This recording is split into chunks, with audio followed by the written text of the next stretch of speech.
Eu e uns amigos moramos numa área bem agradável. Tenta imaginar aquele bairro suburbano típico, tranquilo, e todo mundo acostumado com a vibe isolada que ele passa.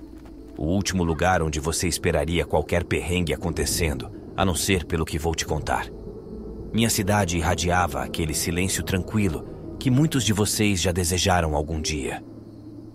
Foi há uns verões atrás, e por mais que eu queira esquecer, a lembrança nunca vai sair da minha mente.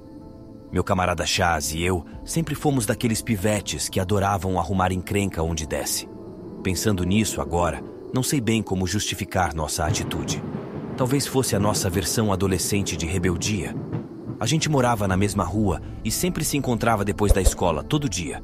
Como nosso bairro só tinha casas enormes e árvores gigantes, nos dias de semana não tinha muito o que fazer, a não ser que quiséssemos ir até outra cidade. Na maioria das vezes, a gente acabava inventando nossa própria diversão. Na nossa vizinhança tinha uma mansão bem conhecida, lá no topo de um morro, que estava abandonada fazia um tempão, desde que a galera lembrava. Não era nada demais. Todo pivete da cidade tinha entrado lá. Os quartos estavam quase sem nada de valor, e encontrar uma parede sem um monte de tinta spray era quase impossível. Era ainda mais macabro, porque ficava bem na beira de um cemitério enorme. Pra gente, essa mansão do cemitério era tipo uma opção padrão, um plano B. Se não tivesse nada pra fazer, a gente subia lá pra fazer grafite, fumar e relaxar no telhado. E foi numa dessas noites. Era mais ou menos 3 da madrugada de uma quarta-feira e a gente tinha sido dispensado por umas garotas com quem tínhamos marcado de sair. Ficamos meio chateados, então pensamos em jogar umas pedras na mansão do cemitério para extravasar. Se a gente estivesse sóbrio, talvez a gente fosse mais cuidadoso antes de fazer algo tão burro, mas era tarde, era verão e a gente nem ligava. Consegui convencer o Chaz a não dirigir, estávamos meio bêbados. E depois de uns 20 minutos de caminhada, chegamos lá em cima no morro e vimos aquela vista familiar, mas sinistra. Vinha se enrolando e pendendo. Tijolos sujos, janelas quebradas, um clima bem obscuro, ainda mais aquela hora da noite. Sem aviso, o Chaz pegou uma pedra e jogou na direção da casa. Voou lindamente antes de arrebentar uma das janelas do quarto andar.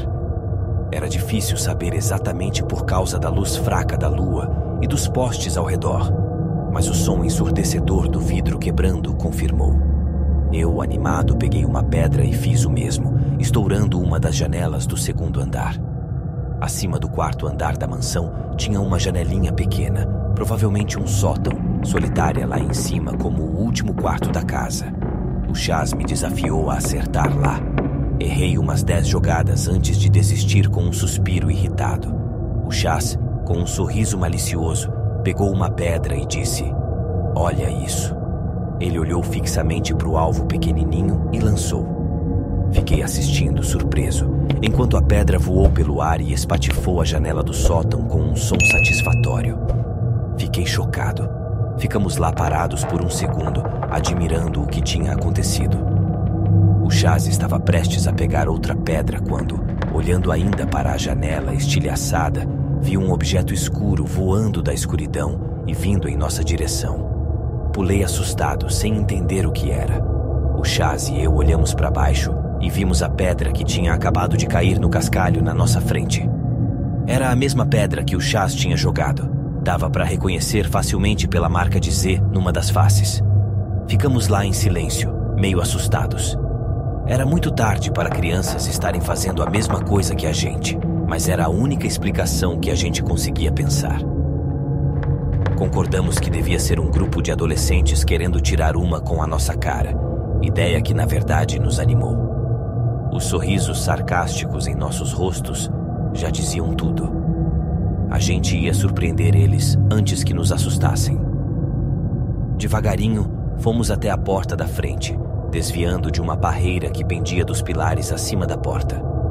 A porta estava entreaberta, mas sempre ficava assim. Já fazia tempo que ela tinha saído dos trilhos e não fechava direito.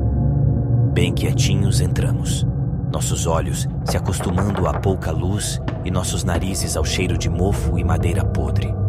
Subimos as escadas rangentes, sem conseguir evitar o som da madeira se mexendo sob nossos pés. Chegamos ao quarto andar e estávamos parados no começo da última escadaria. Curiosamente, nunca tínhamos subido lá. A entrada para o telhado era do outro lado da casa, e esse quarto deve ter passado despercebido por nós. O Chas tomou a frente e eu fui atrás. A escada levava a uma porta de madeira pequena, que presumimos ser a do sótão. O Chas colocou a mão na maçaneta e até me olhou por cima do ombro. Eu concordei e, num movimento só, ele abriu a porta. Antes de eu ver qualquer coisa, fui surpreendido pelo cheiro que me fez dar uns passos para trás de forma instintiva.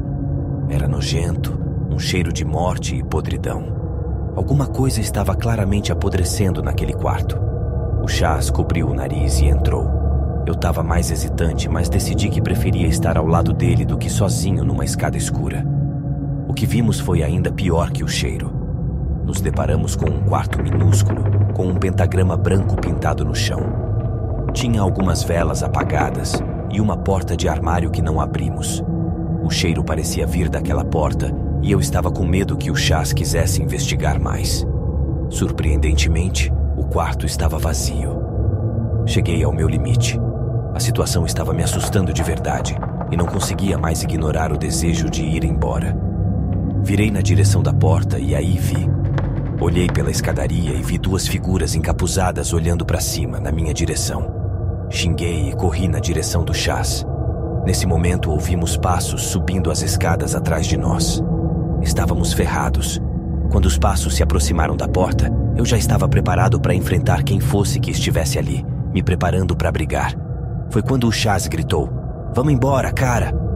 Virei para ele e vi o Chas metade para fora da janela quebrada, provavelmente no telhado. Fiz o mesmo rapidinho e assim que pus o pé para fora, ouvimos a porta se abrir com força. Saímos correndo pelo telhado em direção à saída que a gente conhecia, sem esperar para ver se alguém ia atrás da gente.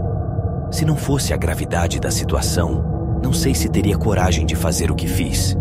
A escuridão quase não me deixava enxergar. Um passo errado e a gente ia cair e se arrebentar lá embaixo.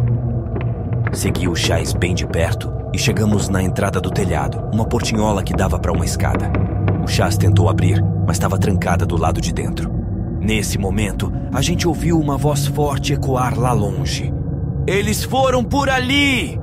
Era a coisa mais assustadora que eu já tinha ouvido alguém falar. Sem pensar, dei um pisão na portinhola com toda a força, o bastante para fazer ela se abrir com um estrondo que com certeza ia revelar nossa posição para qualquer um dentro da casa, quem dirá alguém que estava nos perseguindo no telhado.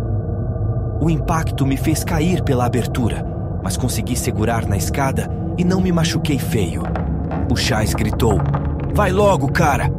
Eu desci o mais rápido que pude, ignorando a dor na perna.